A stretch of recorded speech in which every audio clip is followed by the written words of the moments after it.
আপনার লক্ষ্য করেছেন আমরা গতকালকে ঢাকা বিশ্ববিদ্যালয়ের ছাত্রদের পক্ষ থেকে নিরাপত্তা চেয়ে জিডি করতে যাওয়া কয়েকজন ছাত্রকে শাহবাগ থানায় আটকে রেখে নির্মমভাবে ছাত্র দলের পক্ষ থেকে হত্যার উদ্দেশ্যে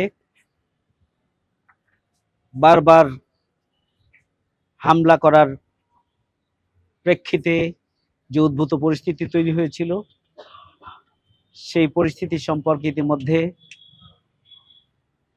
সোশ্যাল মিডিয়ার মাধ্যমে এবং মিডিয়ার মাধ্যমে সারা বাংলাদেশের জনগণের কাছে এটি পরিষ্কার হয়েছে। একটা ফেক নিউজকে কেন্দ্র করে তাকে হুমকি দেওয়া হয়েছিল ঢাকা বিশ্ববিদ্যালয়ের একজন মেধাবী ছাত্রকে, এবং এই হুমকির প্রেক্ষিতে তিনি জিডি করার জন্য শাহবাগ থানায় গিয়েছিলেন, সাথে আরো দুইজন ছিল। 1.5 ঘন্টা পুলিশ তাদেরকে বসিয়ে রাখে এবং তাদের জিডি গ্রহণ না করে ছাত্রদলকে খবর দিয়ে উল্টো ছাত্রদলের সন্ত্রাসীরা এসে তাদের উপর হামলা চালায়। এটা একটা ন্যাক্কারজনক ঘটনা যে থানার মধ্যে ঢুকে পুলিশের সামনে, পুলিশের উপস্থিতিতে সেখানে নিরীহ ঢাকা বিশ্ববিদ্যালয়ের মেধাবী ছাত্রদের উপরে নির্মমভাবে হত্যার উদ্দেশ্যে বারবার তাদেরকে আহত করা হয় এবং আহত করতে করতে তারাই ক্লান্ত হয়ে গিয়েছে। হত্যার উদ্দেশ্যে যারা এই ঘটনা ঘটিয়েছে, আমি স্বরাষ্ট্রমন্ত্রীর কাছে, বর্তমান সরকারের কাছে দাবি জানাতে চাই যে অবিলম্বে এই সন্ত্রাসীদের পরিচয় যাই হোক না কেন, অবিলম্বে তাদেরকে গ্রেপ্তার করতে হবে। পাশাপাশি আমি বর্তমান সরকার, বিশেষ করে স্বরাষ্ট্রমন্ত্রীর কাছে আমি দাবি জানাতে চাই, একটা থানার মধ্যে ছাত্র দলের পরিচয়ে শাহবাগ থানায় এত বড় একটা মব করা হলো, অথচ উনি সংসদে বলছেন মবের বিরুদ্ধে তাদের অবস্থান। এত বড় একটা মব করা হলো, দীর্ঘ 5 ঘন্টা ধরে এখানে সন্ত্রাস চালানো হলো, অথচ পুলিশ, বিজিবি, আইন শৃঙ্খলা বাহিনীকে নির্দেশ দিয়ে এই সমস্ত সন্ত্রাসীদের হাত থেকে নিরীহ ছাত্রদেরকে নিরাপত্তা দেওয়ার জন্য কোনো পদক্ষেপ গ্রহণ করা হলো না, এবং থানার পুলিশগুলো ওই সন্ত্রাসীদের সহযোগী শক্তি হিসেবে ভূমিকা পালন করলো। এটির নিন্দা জানানোর ভাষা আমাদের জানা নেই। আমরা অবিলম্বে শাহবাগ থানার কর্তব্যরত পুলিশ কর্মকর্তার বিচার দাবি করছি। আমরা এটি তদন্ত করা হোক। এটি ছোট ঘটনা নয়। ঢাকা বিশ্ববিদ্যালয়ে এই ঘটনার প্রেক্ষিতে আরো বড় ধরনের ঘটনা সংঘটিত হতে পারত, যার মাধ্যমে গোটা বাংলাদেশ আজকে একটা ভিন্ন ধরনের পরিস্থিতি তৈরি হতে পারত। তাহলে কি আমাদেরকে ধরে নিতে হবে যে এখানে একটি সাজানো ঘটনা রয়েছে? থানার মধ্যে 3জন স্টুডেন্ট গেল, 1.5 ঘন্টা বসিয়ে রাখা হলো, তাহলে ছাত্র দলকে খবর দিয়ে থানায় আনার ব্যবস্থা কারা করলে এটি খতিয়ে দেখতে হবে। ডাকসুর নির্বাচিত প্রতিনিধিরা, আমরা পরিষ্কার করে বলতে চাই, ডাকসুর নির্বাচিত প্রতিনিধিরা যখন তাদেরকে উদ্ধার করার জন্য আসলো, স্বাভাবিকভাবে তারা ছাত্র প্রতিনিধি, ছাত্র তাদের ভোট দিয়েছে, ছাত্রদের নিরাপত্তার দায়িত্বে সহযোগিতা করার পাশে থাকা তাদের দায়িত্ব।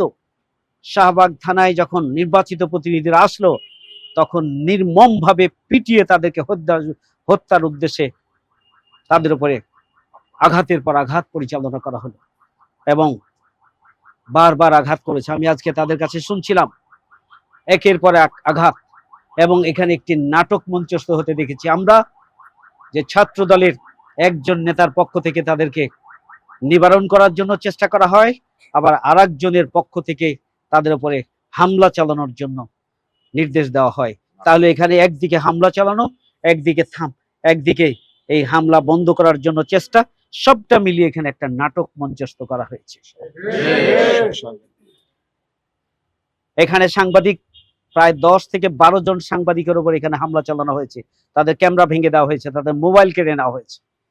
দুর্ভাগ্যজনক। ঢাকা বিশ্ববিদ্যালয় এখানে সাংবাদিকরা জুলাই যোদ্ধায় ভূমিকা রেখেছে, এখানে নির্বাচিত প্রতিনিধিরা জুলাই যোদ্ধা, এখানে যারা ঢাকা বিশ্ববিদ্যালয়ের প্রতিটি ছাত্র জুলাইয়ের গণঅভ্যুত্থানে তারা নেতৃত্ব দিয়েছে, ভূমিকা পালন করেছে, অথচ নির্দয়ভাবে তাদের উপরেই হামলা চালানো 5 ঘন্টা ধরে এখানে একটা বিভীষিকা পরিচালনা করা হলো।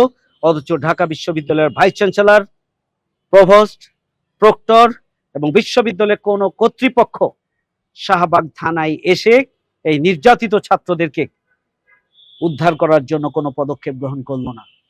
তাহলে বাইরের কোনো পুলিশ প্রশাসনের কোনো ভূমিকা আমরা দেখলাম না। থানার পুলিশ প্রশাসন ছাত্রদলকে সহযোগিতা করলো, বিশ্ববিদ্যালয়ের আইন শৃঙ্খলা রক্ষার দায়িত্বে যাদের রয়েছে বিশ্ববিদ্যালয় কর্তৃপক্ষকে ওখানে আসলো না। তাহলে এটি আজকে দেশবাসীর কাছে পরিষ্কার, এটি একটি সাজানো নাটক।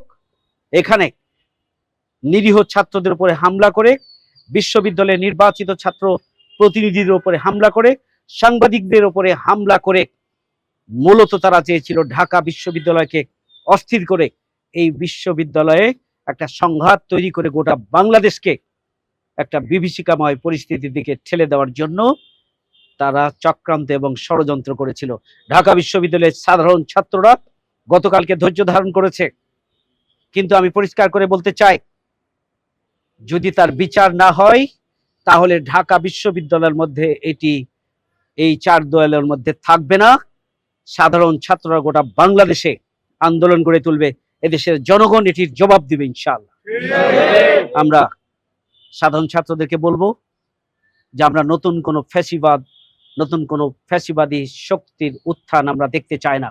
জুলাই গণঅভ্যুত্থানে যারা জীবন দিয়ে নতুন বাংলাদেশ এনেছে, এই নতুন বাংলাদেশের ধারাবাহিকতা রক্ষার জন্য প্রয়োজনে ছাত্র জনতা আবার ঐক্যবদ্ধ হয়ে যে কোনো ধরনের চক্রান্ত, ষড়যন্ত্র, সন্ত্রাসের বিরুদ্ধে দাঁত ভাঙা জবাব দেওয়ার জন্য তারা ঐক্যবদ্ধভাবে ভূমিকা পালন করবে, আন্দোলন করবে। আমি এবং সরকারকে আমি অবিলম্বে এই ন্যাক্কারজনক ঘটনার দৃষ্টান্তমূলক শাস্তির জন্য অবিলম্বে তদন্ত সাপেক্ষে পদক্ষেপ গ্রহণ করার জন্য আমি দাবি জানাচ্ছি। অন্যথায় আমরা পরবর্তী কর্মসূচি দিতে বাধ্য থাকবো ইনশাআল্লাহ।